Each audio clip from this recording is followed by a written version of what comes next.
Welcome back to a new episode of Ala Ibiagina. We have a special episode on basketball, strictly basketball. We got Coach over here. We got Sebastien. How you guys doing? How's the day going? Hey, always good. That's good. That's good. So how's basketball going? How's basketball treating you guys? I know Coach will be looking at a lot of March Madness lately. Having fun with that. Yeah, definitely. A lot of March Madness. I like the unpredictability of it. Ultimately, right now, so I don't know. At this point, right now, the two best teams in college basketballs are in the finals. So we don't know what the result is yet. So it'll be fun. No problem. All right, guys, you know why we're here. We're gonna talk some basketball. We're gonna start with the MVP race. I know that's a discussion that everyone wants to do. It's gonna be interesting to see what kind of responses you guys have. For the MVP race, guys, like as of right now, who do you guys think are leading in the race? Who's going first? Any one of you guys. Let's do it. I'll take this one first. I don't mind going first. Of course, pleasure being here again. So to begin with, first of all, I think that there's a lot of things to consider when we talk about MVP, right? Usually, there's like a new version of an MVP. It's whoever scores the most points and whoever has the nicest numbers or whatever. But if we talk about the true definition of MVP, it's like a team that, to me, it's like if he's not playing, the team basically is in shambles or they're having a hard time figuring it out. And basically, like, he's the main engine. And without him, basically, like, the team's not going anywhere. And to me, I think the person that fits that, well, there's a couple in mind, but I think for me, number one would be Dame. I think he should be leader in the MVP category right now because they dealt with some injuries. And Dame, he's been balling all season. We look at where they are at in the West. On top of it, like, their record is good. Obviously that's exactly where they were expecting them to be in terms of rankings, right? Because if you had a preseason ranking, you're probably going to put Portland either there or like towards the bottom. But I think he's up there. It's either between him or Jokic right now. I don't even want to say Jokic, but like his numbers are so. You don't want to put him. I don't want to because I feel like Denver is so deep, and like you can have the conversation that they started off not playing well, like, and everything, but to me that's just okay. They started off not playing well. They lost a couple of players, but they've been healthy all season. They've been, if there was like these things happen, a lot of teams didn't start off hot off rip, so I think that takes some away from me, even though he's like number one in everything on his team. It's just that they're so deep, and they even got deeper. Like they just added, Gordon and McGee. Aaron Gordon and McGee, yeah. So it's like to me that kind of like takes a little bit away from the MVP talk because it's just like, okay, you just got even deeper now. So it's like I feel like that team can operate without him being there, even though we haven't seen it because he's been like healthy all year. But you think so? I personally, because he's leading in all aspects this year. They got players. They got so many good pieces over there. Even though they just lost Gary Harris in the trade, but look, you lose Gary Harris and you bring in Gordon and you bring in McGee. McGee is like one of the big pieces that they didn't have. They didn't have that big, that athletic guy to defend in the paint and everything. So, Denver is playing their best basketball, and then right, Jokic, the team improved because Jokic improved. He improved his game. I mean, he is the Isn't best. that the same thing, kind of saying for like if you're comparing the same situation with Damian Lillard? No, I don't want to say that because I know Damian Lillard didn't have CJ and Nurkic for the longest, but he has not really improved his. Why do they have the same record? Right? Denver, I'm trying to same see record. something there. No, but that's what I'm saying. Like that's my argument for Dame over Jokic right now because he's dealt with injuries, he's dealt with all this, but they're in the same position in the West. It's not like you're talking about East versus West. It's in the West. They play in the same conference, and they have just about the same record right now. They're like right on top of each other. You know what I mean? So that's why I would give. And it's about damn time we give some respect to Damian Lillard, man. Like it would be great if you could win an MVP, and then I think this is the year because he's shown it. He's changed the game. He's shooting from logo, like, and it's all he's efficient while doing it too. Like, I think his numbers speak for themselves. It's like I think that's what my choice is. All right, Coach. So a lot of factors go into being the MVP, and what we're having a problems with as a society. I'm gonna say basketball society. The problem is everybody doesn't have the same definitions for what an MVP is. You'll see a lot of people who haven't really played basketball will say that MVP, they'll just look at the numbers and then just start playing an aspect. And then they'll just look at it like that, right? But if you actually played the game or you know the sport, you'll have probably a different version of MVP. So if we're talking about basketball wise right now, if we're just looking at style wise, we're looking at, let's take it as a broad example. Right now, we're looking at the most valuable players in the NBA right now to their team based on the roster construction, the players that are around them, and their effect that they have, that when they're out of this team, the team cannot function. Right now, you'd be crazy if you don't have LeBron James, Damian Lillard is definitely up there, but I would put Steph Curry up there too. Those are the three guys that I would say like fixing around. Those are the main guys that are functional to their team. Now, if we're going into this aspect where we're looking at one of the factors they talk about a lot is how many games do the MVPs actually play, right? An MVP cannot play 40 games. An MVP cannot play 50 games. Usually, if you look back past in history, they'll say that the MVPs will play between 65 to 70, close to 80. Oh, they're almost there for the whole part of the season, right? 80 is pushing it because now we're in the era where we're talking about social management. We're talking about load management. Load management. Yeah. So that adds another aspect to it. So including into this conversation, now I'm going to talk about James Harden.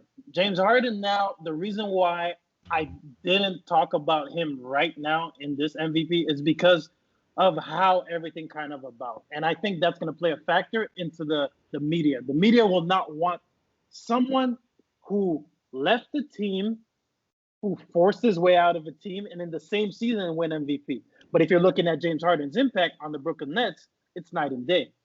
Yeah. Right now, James Harden is a more valuable player to the Brooklyn Nets right now than Kyrie Irving is. Right now, he is. But now what happens is with the Brooklyn scenario, what's happening now is who's the best player on Brooklyn? Whether you like it or not, if you're not saying KD, you are crazy right now. KD is the best player on that team. So now, is the media going to accept? I'm going to give the MVP to James Harden, who usually plays a lot of the games, right? But Kevin Durant is the best player on that team. I think by default, that takes James Harden out of the race. And I agree. I agree with that. Me personally, I agree with that. They're too deep for you to give someone on that roster MVP. But you know what's funny? It's like you're saying that it's too deep to give someone an MVP, but James Harden has really been playing well and deserves to be in the MVP discussion also because he improved and he makes the team better as well. And he played many games without KD, and then Kyrie was out for like 2 weeks or something like that, 1 week and a half when he had like the birth of his kid. Mm-hmm. So he played a big chunk of the games since Harden came in. He didn't play with KD like that. He barely played with KD. So I'm gonna tell you what the biggest misconception. And we don't know when KD is coming. I'm gonna tell you what the biggest misconception about James Harden is, and you guys gonna have me on the record. I have no problem saying this. James Harden was given. They saw the potential in James Harden, so they took James Harden. So imagine how when LeBron goes into a team, they make everything around him fit the player. James Harden, they saw potential in him in Houston, went over there and max paid him and built a team around him. Based on James Harden's playing style, how he plays is with the three and shots at the rim. So they made a team based around that. James Harden he has been labeled as an isolation player, but if you look back at the tape, and we might have to pull out some tape, Richie, if you look back at the tape, James Harden was the point guard when Russell Westbrook and Kevin Durant were together. That's actually how he thrives. He likes distributing the ball. But for the past few years, as a superstar, he has been labeled as a ball stopper, an isolation player. Well, guess what? James Harden didn't have the choice. It's who they put around him. But all of his players around him were not shot creators. They were catch and shoot guys that needed someone to create for them, right? So now you're in a situation now where James Harden is actually playing how James Harden loves to play. That's the difference right now. And James Harden is the type of player that will do whatever his team needs to be able to do for him to be able to win the game. And it's showing right now. Some games he's like, okay, I'm going to be a distributor, okay? And some days I have to score the ball. Some days Kyrie Irving's not there. Some days I got to score the ball. Sometimes I have to distribute. Oh, Kyrie has to go off. Give him a touch. So I don't know if I'm getting ahead of myself, but where that is going to play a factor, and maybe we'll get back to that. I don't know yet, Richie, but how is that going to play out in the playoffs? Who's going to have the last shot? Who's going to be this player? Who's going to be that? Because at the end of the day, you're looking at James Harden is a rhythm player. Kyrie Irving's a rhythm player who needs a lot of touches to be able to get their rhythm.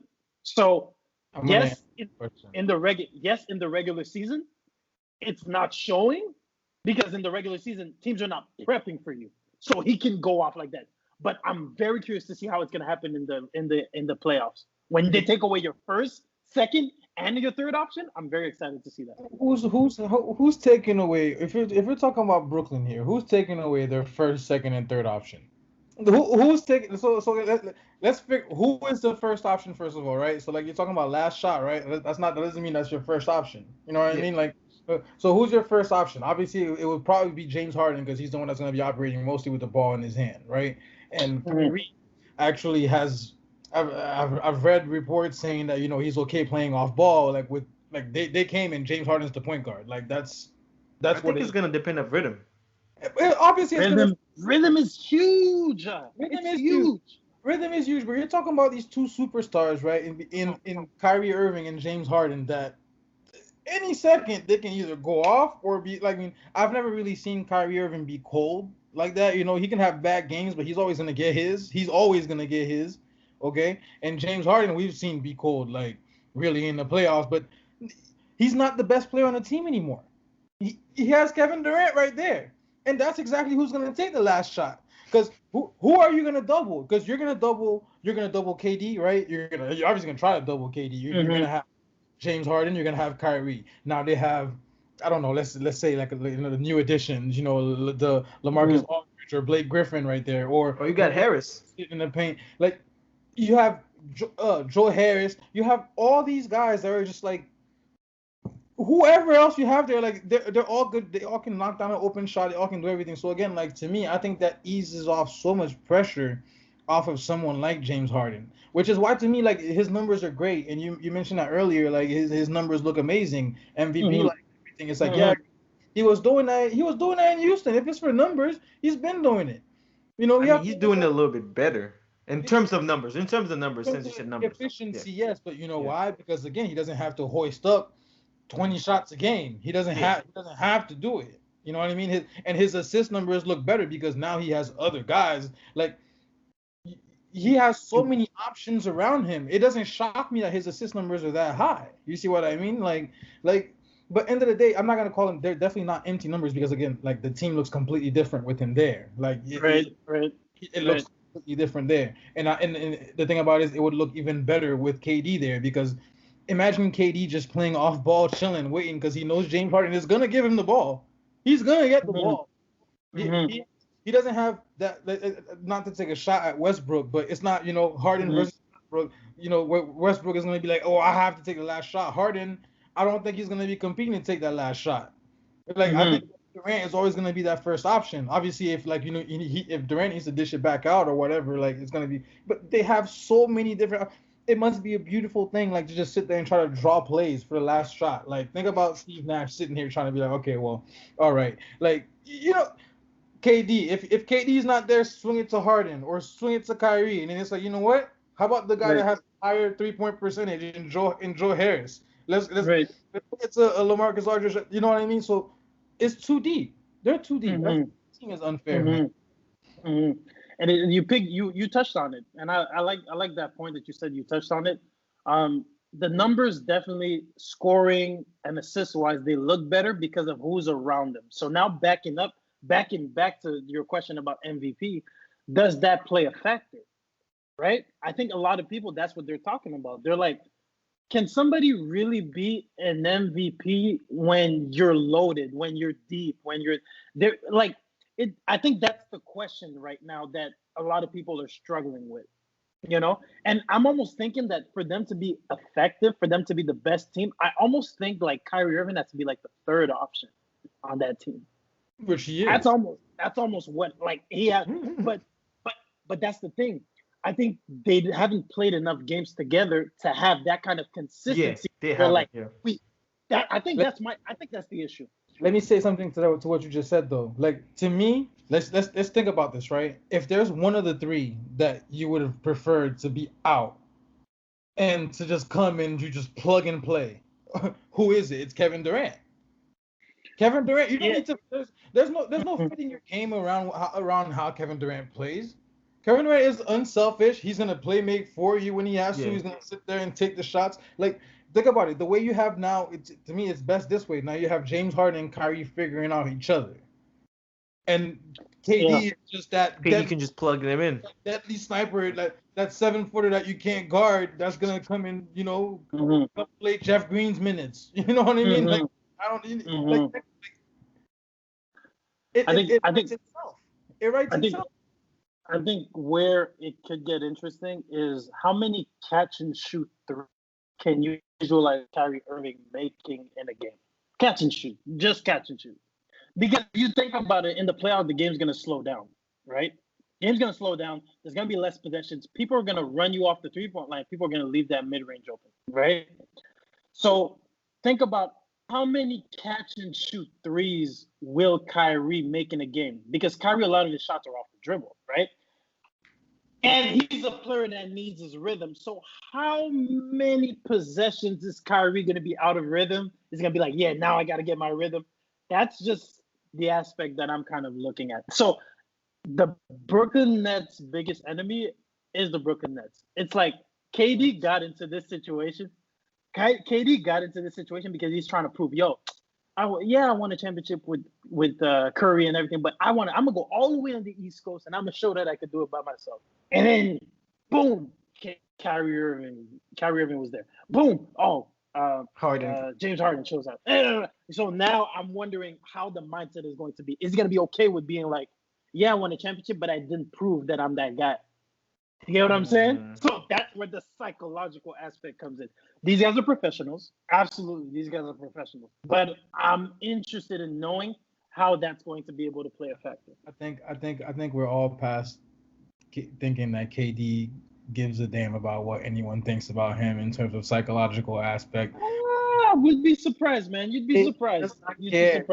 Listen, I've seen some of his replies to people when they're talking about you're over here trying to build a super team. He's like, no one can do it by themselves. It's a team game. That's his answer. Like, gonna find an answer. Yeah. What it is. That's what it is. And in a sense, this is a little OD.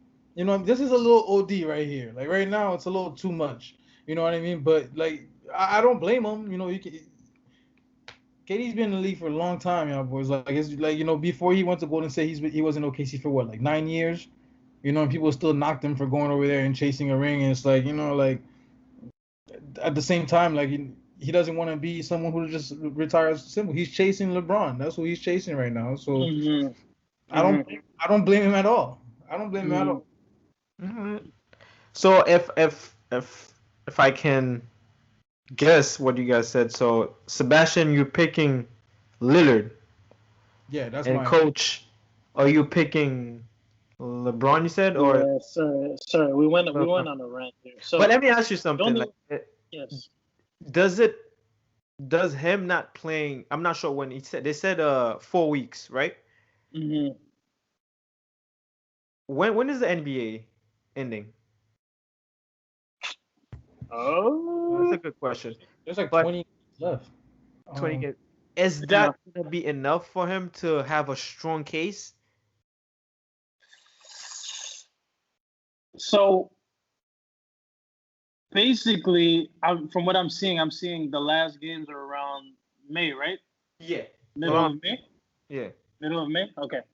So the only way that it happens is you see if the Lakers right now, the Lakers are in. The They're Lakers in are I believe they're right yeah. above Denver. Lakers are in fifth. They're right below. I They're mean like below. My bad. yeah, yeah, Yeah. yeah. Half a game below. Half a game. So the only way that he would potentially win it is if they come back and they go all the way up to second. Hmm.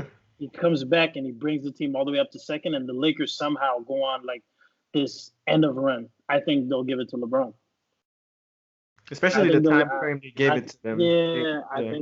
I think they'll give it to LeBron. That's just me. But if LeBron, let's assume LeBron doesn't play enough games, then I'm definitely either I'm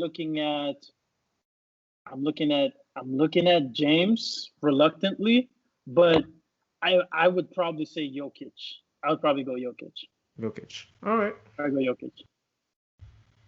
That's all right. I go So I Jokic. got Damn, Seb, we got a lot of energy. We went on this rant, man. yeah, we're gonna get more into it. We're gonna more into it. All right. So you gotta go Jokic, no problem. Let's move on to the next topic. We had a couple trades in the deadline. The Bulls received Nikola Vucevic and Al Farouk Aminu, and also they got Daniel Tice too, right? Tice, if I'm not mistaken. Yeah. And Denver Nuggets got Aaron Gordon and McGee, and I think Philly got George Hill, and Portland got Norman Powell, and they lost Gary Trent Jr. and Rodney Hood. Clippers added Rajon Rondo, and JJ Redick added Mavs, and the Heat added Oladipo. Now we've seen, I mean Oladipo hasn't played that many games, right? One game, right? If I'm not mistaken, or two games. I think he's on his third game right now. If I'm not, All no, right, two games, two second, games. third. So we're looking at the new teams right now. Out of all the teams that you're looking at that received their new players, how they're doing and how do you see that new roster going to the playoffs? Are they more dangerous? And you guys can start with any teams that you believe, like let's say the Heat or Denver. I feel like the Bulls still need more time. hmm Yeah. So what you got for? Because I know you guys want to go with the Heat first. I just like the Heat. I wrote on Twitter, not afraid to say it. I said that right now, if we're talking about a 7-game series right now, if we're talking about Eastern Conference Finals, I think Miami has the experience and just the Oh, I players fitting screenshot you. together. Don't Yeah, worry about that. no problem, no problem. I think the Heat have the pieces that fit better. If we're looking Okay. at fit, I think Let- they have the fit and the experience better because if you're looking at the Miami, you look at the team, you know who the alpha is. Whether you like it or not, it's going to be Jimmy, Yes. right? But now what's happening is the pieces just fit well around him, right? So there's no clash. There's no clash into what it is going to be. So you got to be able to go down in roles, whether you like it or not. Roles play a huge part, and that's why I think like when it comes to a series with Brooklyn, I think that the fact that Spo is able to switch up, they have very good. They could switch up defensively. They could do a lot of those things. I think.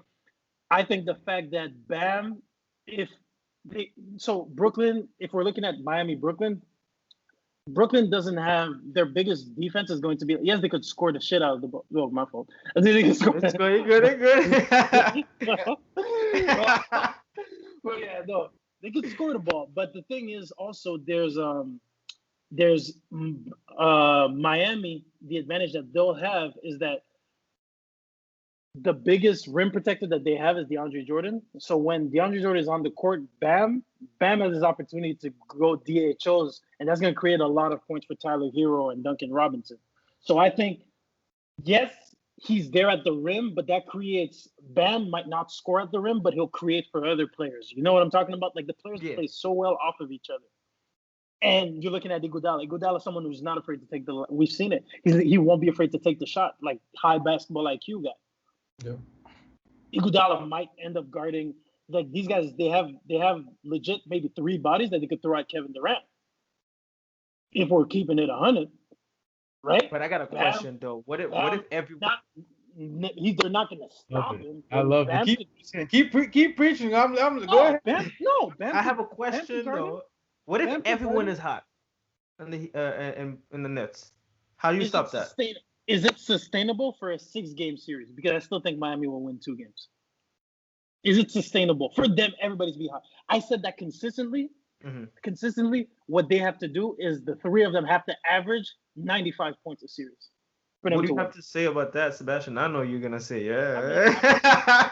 Everything he's saying, like I said, he's been preaching, and I'm not just saying it just because I'm a Heat fan. Obviously, like maybe I am a little bit biased towards the Heat all the time, but honestly, like I didn't think that when we got Trevor Ariza, I was only worried about it because he picked up.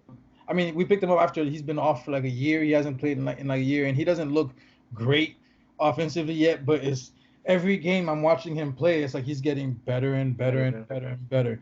And he was knocking down threes. Like, yeah, we were just playing Cleveland. Doesn't mean much. But he was looking good out there. He was knocking down threes. He's getting more comfortable in the offense. And he's a good defender. What about his defense?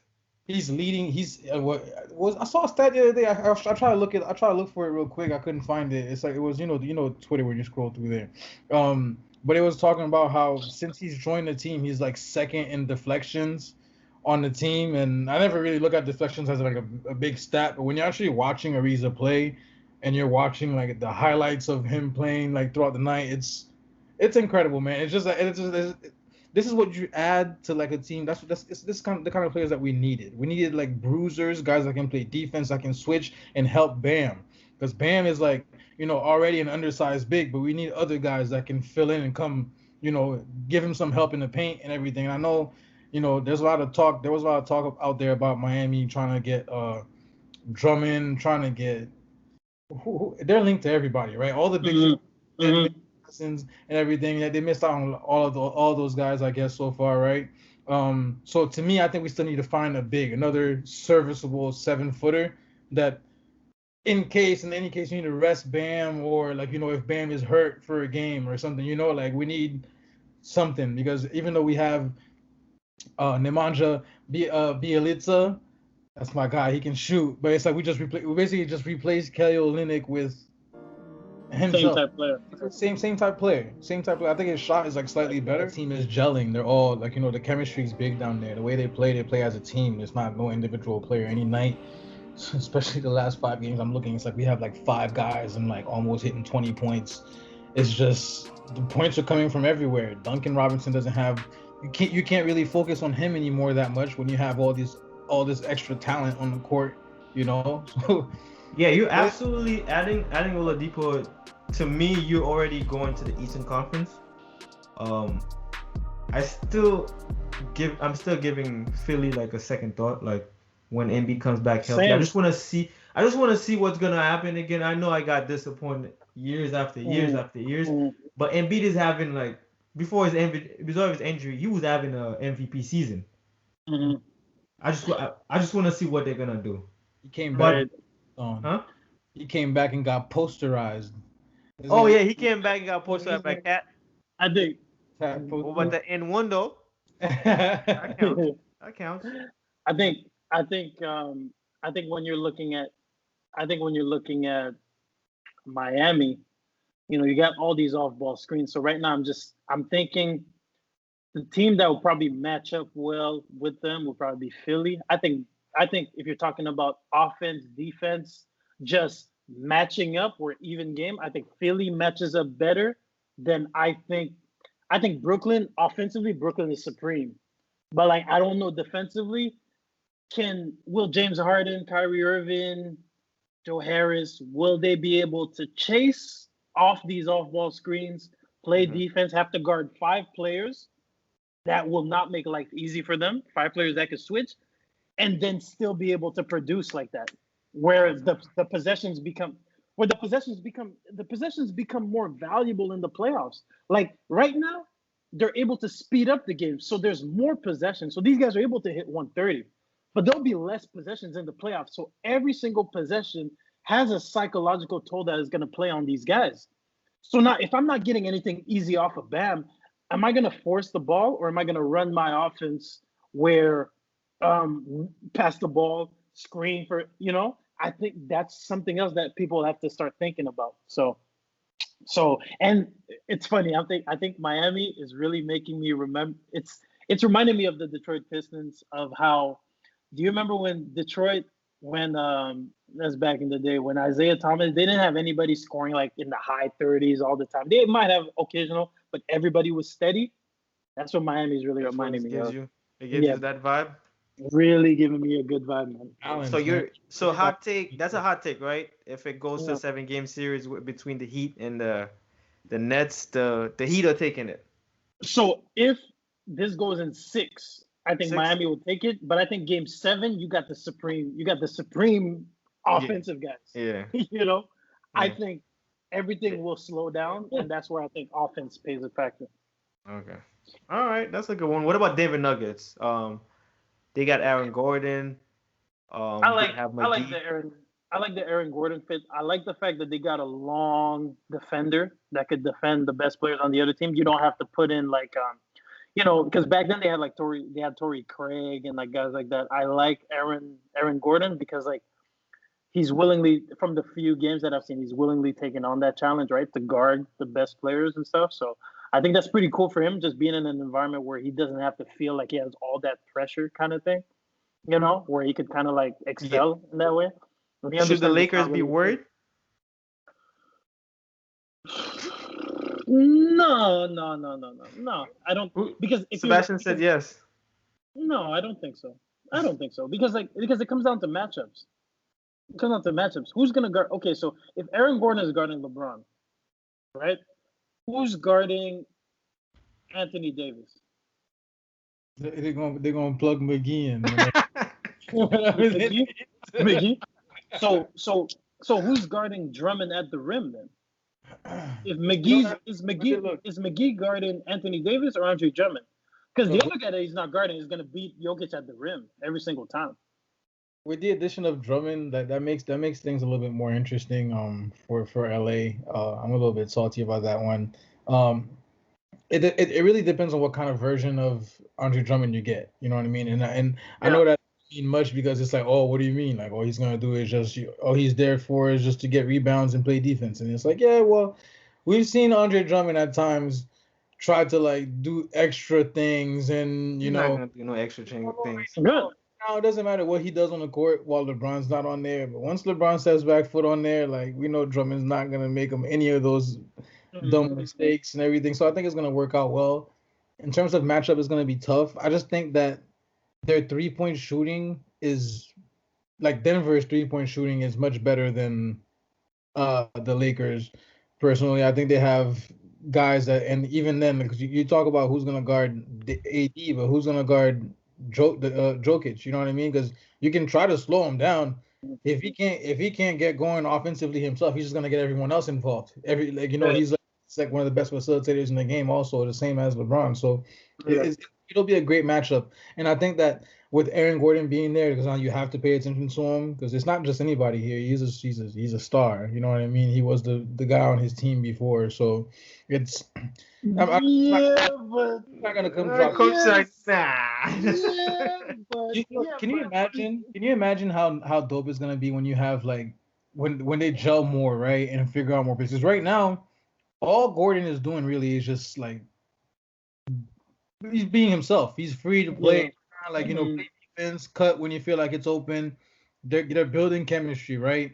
You have such an athletic guy. Like, you have Jokic like posting up, throwing alley-oops to him. Like, I can just see the whole thing expand in so many more ways, man. There's such a deep team. It's just experience. Like, and they've had some bad moments in the playoffs, and if they can get over those, man, I think that team is deadly. That team is, you gotta watch out for them.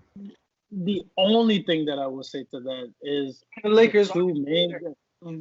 Yeah, because like if you're looking at it, the two main guys, the shot creators, the guys who create shots for themselves and create shots for the other team, are Murray and Jokic, right? Those are the two main guys. Depending on how you match up with these guys, you might end up having to make these guys scorers instead of them being able to be shot creators for the rest of their team. The Lakers right now, they have the advantage because if you're looking at it, you have Drummond needs LeBron to be able to help him facilitate, but Drummond has other ways that he could affect the game. Anthony Davis in the low post is going to be a problem for them, right? And for the little minutes that they put in Marc Gasol and Dennis Schroeder, those are guys off the bench that are going to help out a lot. Kuzma has been making shots too. Kuzma come to the playoffs. Really trust Schroeder and Kuzma. Like that's where it really boils down to, because we have to really like consider the fact that they had a Rondo last year, right? And Rondo, especially in the finals, Rondo stepped up big for LA, man. Like it was honestly, without Rondo, I think Miami could have probably taken another game. You know what I mean? Like it's like Rondo was that facilitator. Like he was like making things so much easier, like taking weight off of like LeBron's shoulders in terms of like operating the offense. Who's doing that now? So Schroeder. That's a good point. That's a good point what you said. But here's the one thing. Where the playoffs changed last year was when Rondo understood, okay, LeBron is the facilitator on this team. I just got to score. That's where the game changed. So now you're telling me that there's a better shot creator, a better scorer in Rondo's place? Who's They're that? better off. They're Schroeder. He's a better scorer in terms of 3-point shot, maybe in terms of percentage and everything. But what Rondo does on offense goes. I don't like the guy. I never liked Rondo like that. You know, he's a great point guard. Like just yeah, he's always been on teams that I don't like. You know what I mean? So that's why maybe, right? But like to me, it's disrespectful for you to compare Rondo and Schroeder. As much as Schroeder is like, I never got no knock. I'm just talking about roles because the Rondo you're getting right now in the Clippers is not going to be the same Rondo you're going to get in the Lakers. I got a question right now, though. Yeah, I agree with that 100%. I'm gonna let you guys finish. Rondo's going to get into the Clippers now. Now Rondo feels like he's the main point guard right now. Now I have a question. Now you're the main point guard, and Clippers were looking for that point guard. It takes weight off Paul George and Kawhi Leonard that they don't have to create shot for their players, and we got a better player than Reggie Jackson. Did the Clippers got better, or are we gonna get losing? The Clippers are not making it to no conference finals. No, they're not. They meet up with Denver, they're losing. They meet up with the Lakers, guess what? They're losing. They're not making it. Not making it. I'll pick the field against the Clippers for it doesn't matter. Who are you picking? The field. Wherever else they're playing against, I'm picking them over them. Like, so especially if they meet like a Portland, Denver. Right. I have no argument there. Let's go to Portland then. They got Norman Powell. Mm-hmm. What do we? Is Portland gonna? No. Still same Portland. Opinion-wise, I like Gary better than Norman Powell just because of the type of scorer that he is. Norman Powell is more of a like drive to the basket, finish with contact. I like the dimension that Gary Trent added to Portland, where it's spacing. It's because your two best players are already they're non-pattern players. They need the ball, like they dance with it. You know what I'm talking about? So you had a third one who's not really a shooter. It might clog up some kind of lanes for the personally, that's what I think. I like the fit of Gary Trent better than the fit of Norman Powell. But Norman Powell, if you're looking, that's just personal. What about you, Sebastien? That's a good point.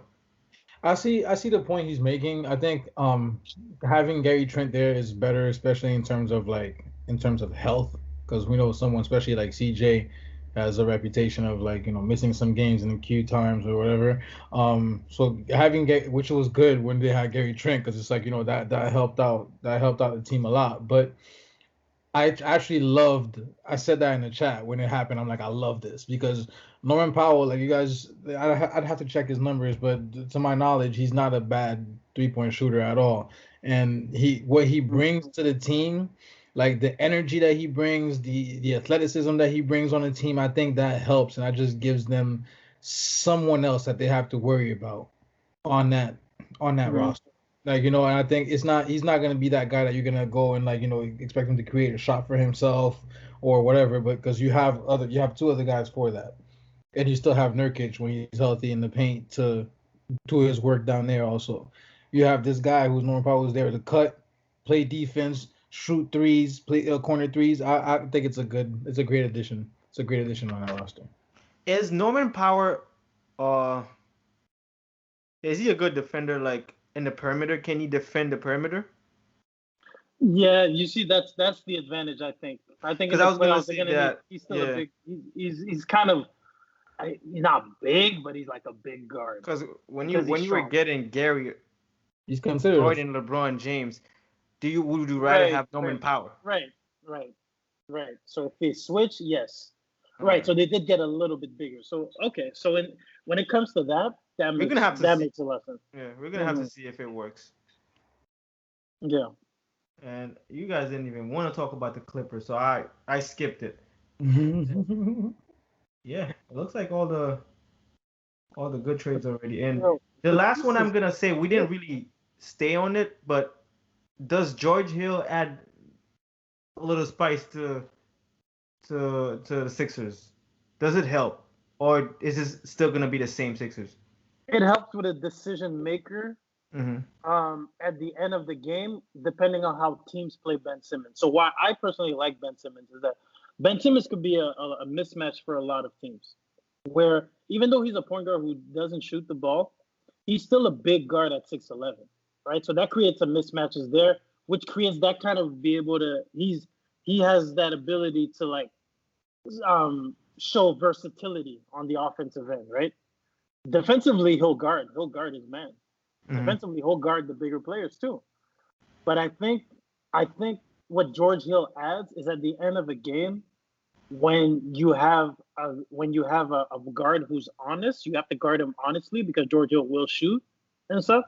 I think that's all that basically that it would add. If I'm looking at the end of the game, it's nice to have someone like that. Where if you want to get some action with Ben Simmons off the ball, maybe Ben Simmons screen and roll, things like that. Yeah, I think that's what it adds to that. All right. And you got anything to say about that, Sebastien? George Hill to the Sixers? I agree. Shout out to George Hill for being one of the most traded guys in the NBA, yet the most wanted guys by other teams.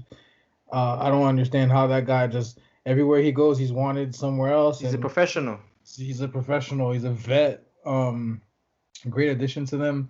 In terms of, I don't know how much it's gonna help because last time I seen George Hill playing basketball myself in a good moment, it wasn't necessarily great, So it's like I think he brings something to the locker room, because they have that team is very young. They have a lot of young guys out there, so I think it's another voice in the locker room. It helps them, and in terms of taking big shots, I'm not gonna put that on his radar, but I guess we'll see how that goes. All right. Well, guys, that's it. You guys had a good discussion, and Coach, you're in the recorded line, all right? For the Nets Heat, you're in the recorded line.